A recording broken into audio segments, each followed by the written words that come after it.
Many people have the perception that there's conflict between science and the Christian faith, that the latest discoveries in science make belief in God untenable and make the creation accounts found in Scripture unreasonable. But is this really the case? I'm joined today by Dr. Nicholas Leadbeater, who is a chemist and a Christian, to help unpack that question. Nicholas, what would you say to somebody who says that there's conflict between science and Christianity? Well, as soon as I open my mouth, you can probably tell that I'm not originally from this side of the Atlantic.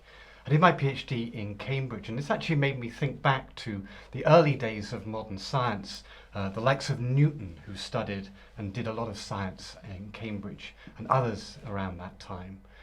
And their discoveries were really sort of based upon their wanting to sort of get to grips with science and knowing that there's a lawgiver. And so they really sort of didn't have any conflict between science and faith. I think it's only more recently that we've began to see more and more of this conflict appearing.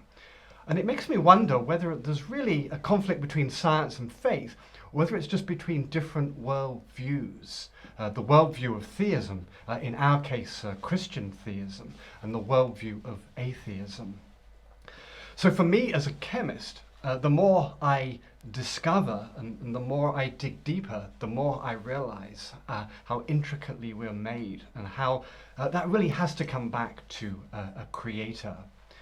And the more that we see published in the peer-reviewed literature, the more we see really sort of chinks in the armor to those who say that there isn't a creator, or that there isn't some sort of underlying lawgiver in what we see. So you mentioned historical figures like Newton, who was a Christian theist as well as a scientist. In fact, I guess Newton wrote more in theology than he actually did, technically speaking, in the sciences. So it looks like it's possible to function in an integrous way as a Christian and as a scientist. How do you go about doing that? I think that my work as a scientist is driven by my faith. We work in an area of chemistry that's very much focused around the environment, around making processes cleaner and greener, because I believe that as a Christian, it's my responsibility to be a steward of the environment, of nature that we've been given.